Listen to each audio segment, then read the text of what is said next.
Bonjour et bienvenue dans cette vidéo démo de votre application Kekuda. Celle-ci est principalement destinée aux gérants et aux propriétaires de boutiques, restaurants, bars et hôtels. Dans cette vidéo, nous allons parcourir les outils décisionnels dont disposent les gérants et les propriétaires pour avoir une idée assez précise et rapidement sur la santé des affaires, sur l'état des affaires, sur les chiffres d'affaires, sur les entrées-sorties, bref. Alors, sans plus tarder, connectons-nous à l'application Kekuda. Donc, il faut dans le navigateur aller sur le site kekuda.com. En haut à droite, cliquez sur l'icône du bonhomme et connexion. Là, vous mettez votre nom d'utilisateur, le mot de passe et vous cliquez sur connexion. Alors, sur la toute première page, lorsque vous vous connectez, vous avez le sommaire des ventes. Là, si vous avez plusieurs boutiques, vous sélectionnez la boutique pour laquelle vous voulez voir les ventes ou toutes les boutiques pour lesquelles vous voulez voir les ventes. Alors, par défaut, la période sélectionnée est la semaine en cours. Mais vous pouvez aussi choisir de voir les chiffres d'aujourd'hui, les chiffres de ce mois, les chiffres de cette année, dernier 1 mois, dernier 3 mois, dernier 6 mois, dernier 1 an, dernier 5 ans ou tous les chiffres depuis le début de l'exercice ou de l'application Kekuda. Alors, quand vous sélectionnez la période, vous pouvez aussi sélectionner le groupage des données. Par exemple, si je sélectionne les données de cette semaine, je peux voir les données groupées par jour de la semaine, c'est-à-dire lundi, mardi, mercredi et jeudi, ou groupées par heure, c'est-à-dire de 0 heure à 23 heures, ou groupées simplement par jour du mois, c'est-à-dire le 20, 21, 22, 23, soit par semaine, donc cette semaine c'est l'avant-dernière semaine de l'année, ou simplement par mois, le mois de décembre, ou groupé par année. Alors, quand vous sélectionnez la période, supposons je prends les derniers 6 mois, automatiquement, Kekuda vous sélectionne le groupage le plus adéquat. Donc, pour les derniers 6 mois, le groupage est mensuel. Alors, regardons de près les chiffres qu'on a à faire devant nous. Je vais élargir un peu l'espace du dashboard en cliquant sur le bouton rond en haut à gauche. Là, j'ai beaucoup plus d'espace. On a les ventes en ligne, c'est le chiffre d'affaires des ventes en ligne, le nombre de clients reçus en ligne, le nombre de commandes reçues en ligne, le nombre d'articles vendus en ligne. Dans mon cas, ma boutique démo vend exclusivement en boutique. Donc, ce qui fait que tout ce qui est relatif aux ventes en ligne a des zéros. On a aussi les ventes en boutique. Donc, vente en boutique, le chiffre d'affaires des ventes en boutique, dans mon cas, 36 millions. Le nombre de clients ayant visité la boutique, 705. Le nombre de commandes reçues dans la boutique, c'est 562. Et le nombre d'articles vendus au total sur les derniers 6 mois, ça fait 7844. Okay. Et en bas, j'ai l'évolution des chiffres d'affaires par mois. Je peux décider de voir les chiffres groupés par heure. Et c'est important, surtout pour les bars, de pouvoir regarder différents types de groupages des chiffres d'affaires. Par exemple, pour un bar, ce serait intéressant de voir les heures de pointe. C'est peut-être évident, mais Kekoda vient confirmer les heures de pointe. Donc, si vous sélectionnez une période de 6 mois, vous pouvez voir c'est quoi les heures où il y a beaucoup plus d'affluence. Et ça vous permettra de planifier les ressources. Vous pouvez aussi voir les jours de la semaine. C'est quel jour de la semaine où il y a le plus de chiffres d'affaires sur une période donnée. Et donc, cela vous permettra de mieux planifier vos ressources humaines. Alors, il y a une autre configuration dont on va parler. En haut à droite, vous avez les trois pointillés. Si vous cliquez sur les trois pointillés, vous avez le choix entre l'affichage en graphe bar ou en ligne. Actuellement, on a les graphes bar. Vous pouvez aussi voir ça sous forme de ligne, ce qui vous permet de mieux voir l'évolution de vos chiffres d'affaires. Alors, sans plus tarder, passons au second tableau de bord. Le second tableau de bord est celui de la comptabilité. Il est vraiment similaire au premier qu'on vient de parcourir. Et donc, vous pouvez sélectionner toutes les boutiques ou une boutique spécifique. Vous pouvez sélectionner la période que vous voulez.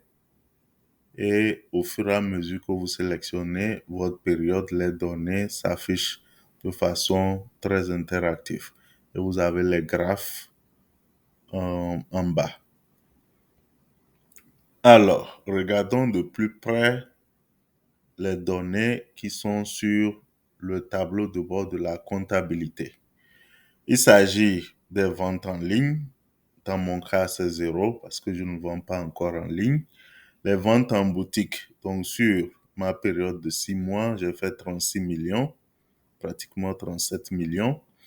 Les dépenses et les commandes, les factures impayées, le revenu net. Les dépenses, c'est les petites dépenses que j'ai faites pour ma boutique. Donc, par exemple, si j'ai fait une réparation où j'ai payé, par exemple, un plombier, où j'ai payé le déplacement, où j'ai payé un petit bonus, ou les salaires. Donc, toutes ces dépenses seront regroupées dans le petit tableau dépenses.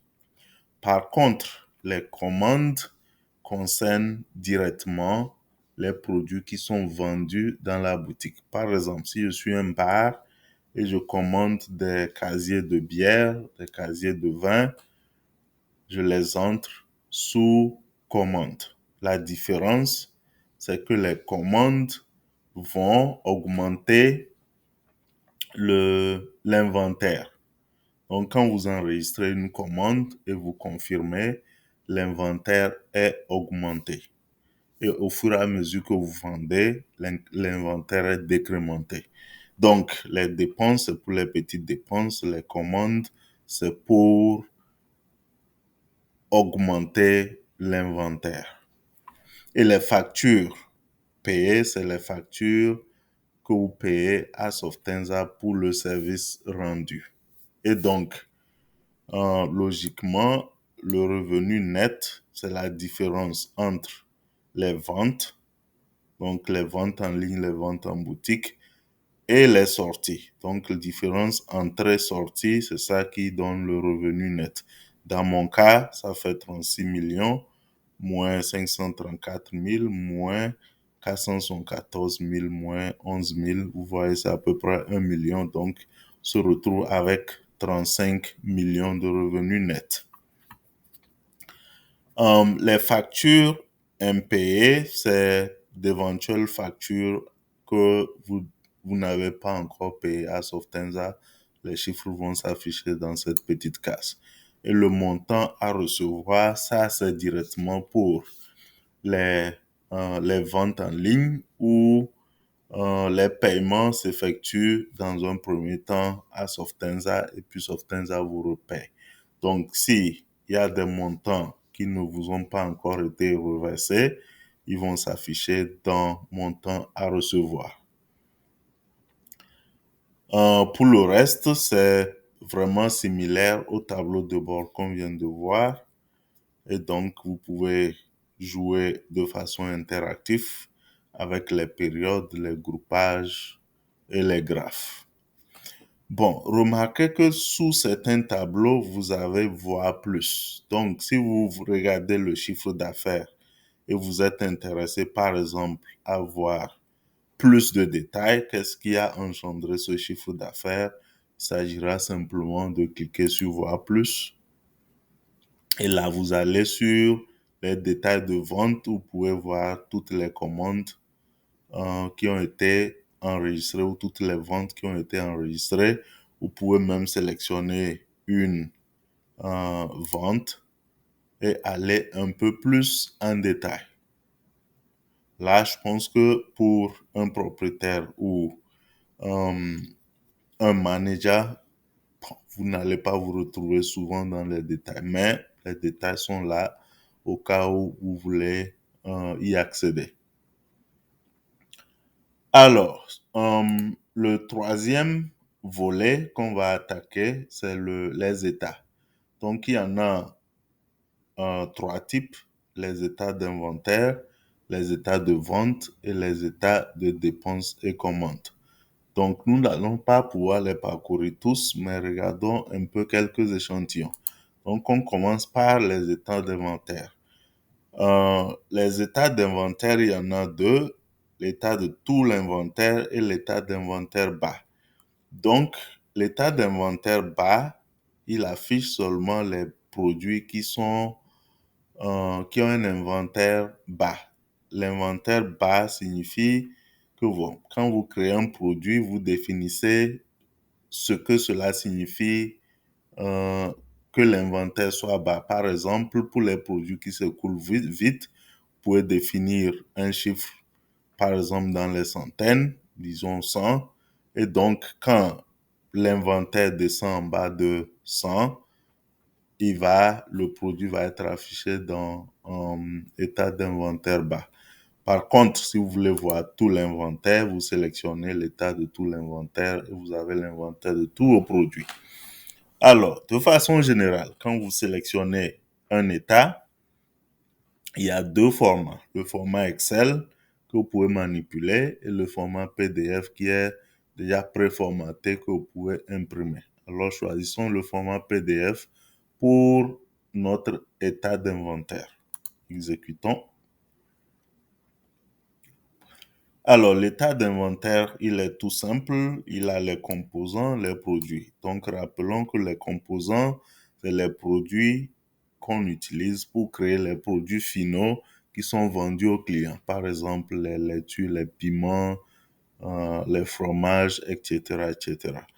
Et les produits, c'est les pils, les ladjas, les poulets braisés, boules de glace, chocolat, ainsi de suite. Alors, donc, vous avez la liste des composants des produits. Vous avez les champs comme les marges, le prix d'achat, le prix de vente, le prix de vente VIP, la quantité actuelle en stock, la quantité vendue, la quantité commande et minimum. Donc, rapidement, voyons voir ce que ces champs signifient. La marge, c'est la marge bénéficiaire sur le produit. Ça permet de calculer en fonction du chiffre d'affaires le bénéfice réalisé. Donc, si le prix d'achat du produit est connu, vous mettez le prix d'achat et ça sert le même but. C'est-à-dire que vous utilisez soit le prix d'achat ou soit la marge et Kekuda vous cumule dans un état qu'on va voir par la suite. Il vous cumule et vous calcule la marge bénéficiaire ou le total de bénéfices réalisés sur une période donnée.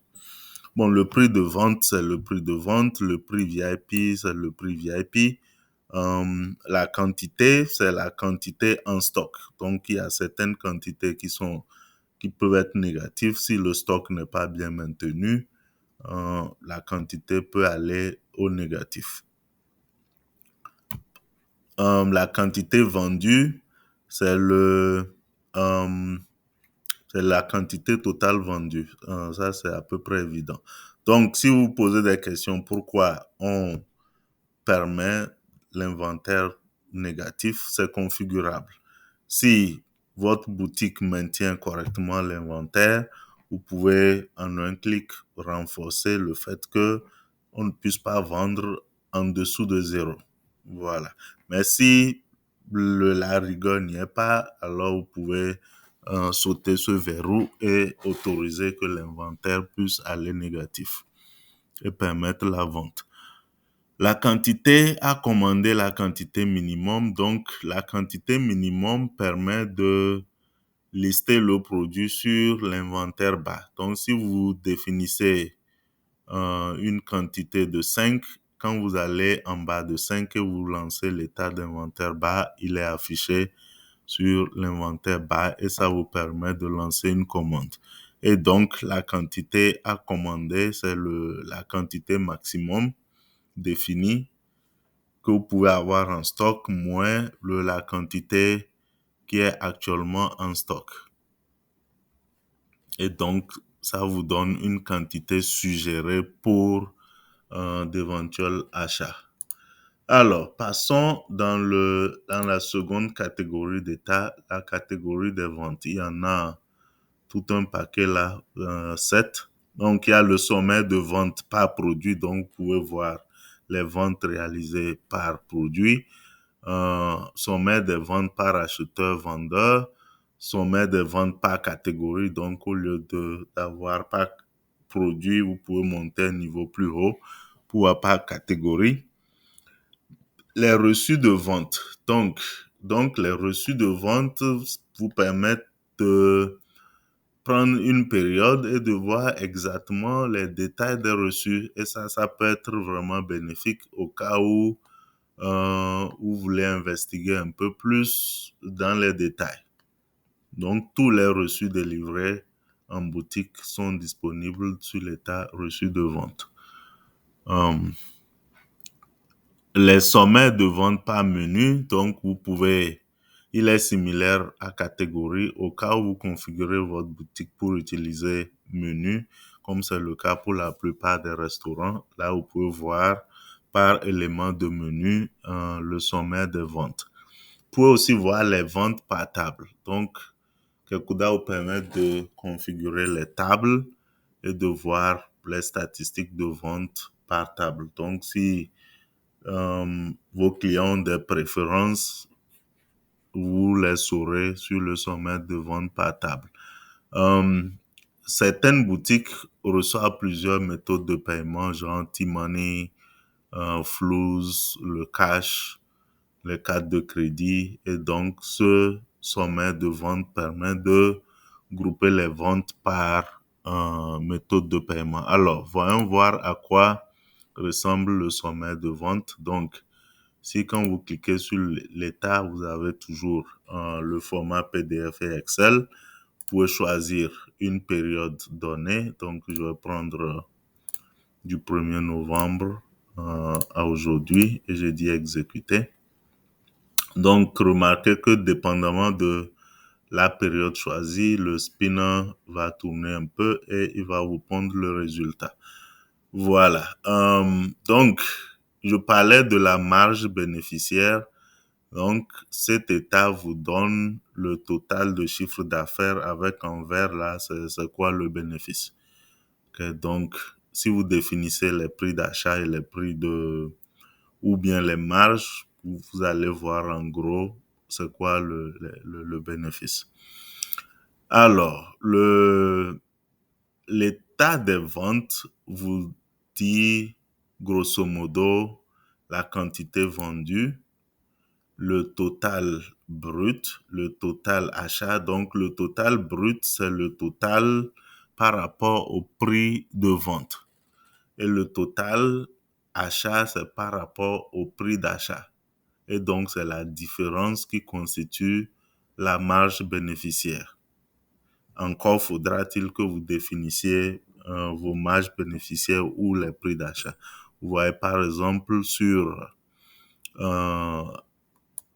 notre exemple démo, la marge bénéficiaire a été définie pour Malta Guinness. Donc, on en a vendu 117 pour 46 800 et le total par rapport au prix d'achat, c'est 34. Ça veut dire que la marge bénéficiaire est de 27%. Et donc, on a fait 12 636. C'est des chiffres assez... Je pense que quand la marge est définie, ça donne une idée assez claire de combien de bénéfices on est en train de faire euh, pour la période sélectionnée. Donc, si les autres États sont similaires, sauf qu'ils sont groupés euh, par d'autres catégories, excepté reçu de vente. Donc, nous allons rapidement voir à quoi ça ressemble le reçu de vente. Donc, je prends la période euh, de novembre à maintenant. Vous voyez là, c'est tous les reçus de vente délivrés aux clients. Donc, c'est vraiment du détail là. Donc, vous avez le numéro du reçu, les articles, les quantités, les totaux, la personne responsable, c'est-à-dire la caissière ayant délivré le reçu. Et en haut, vous avez un petit sommaire qui vous dit le nombre total de reçus délivrés ainsi que le chiffre d'affaires. Le dernier volet, c'est les états de dépenses. Donc, comme on l'avait souligné, il y a les dépenses et les commandes. Les dépenses, c'est pour les petits achats, les petites dépenses comme déplacement, salaire, ainsi de suite. Et les commandes, c'est pour les paiements qui sont les paiements sur les produits directement vendus aux clients. Donc, je garde la même période et j'exécute. Et donc, vous voyez, les dépenses, dans mon cas, il y a un récapitulatif en haut qui donne les par type de dépenses, le montant. En déplacement, je vois que là, le plus gros de mes dépenses, c'est sur les salaires. Donc, cet état vous permet de voir par catégorie de dépenses où vont le clair de vos dépenses. Et là, vous avez les détails en bas. Là, pour les déplacements, vous avez celui qui a payé, celui qui a saisi, celui qui a approuvé, ainsi de suite, ainsi de suite. Même chose pour les salaires et puis le total global. Bon, c'est similaire pour les commandes aussi. Donc, si je prends l'état des commandes, donc vous avez les commandes réparties par fournisseur, SNB, Bébé Lomé, Grand Marché, Matata, ainsi de suite. Et en bas, vous avez les différentes commandes. Donc, vous avez les totaux, les informations d'en-tête et les détails d'articles et les totaux par chaque commande. Donc, par chaque numéro de commande, vous avez les totaux. Tout comme similaire à ce que vous aurez sur vos factures de commande. Donc, Kuda vous reproduit exactement la même chose. Alors, je pense que on a parcouru le gros. Vous avez aussi, en tant que manager, en tant que propriétaire, vous avez accès aux autres aspects du produit. Donc, n'hésitez pas, vous pouvez aller dans les détails de vente, vous pouvez aller voir les réservations d'hôtels, les livraisons, ainsi de suite, ainsi de suite. Donc, tout dépendra de vous. Mais pour cette vidéo qu'on a promis assez décisionnelle, donc c'était vraiment les points clés. Je vous remercie pour votre attention. À la prochaine vidéo. Ciao, ciao.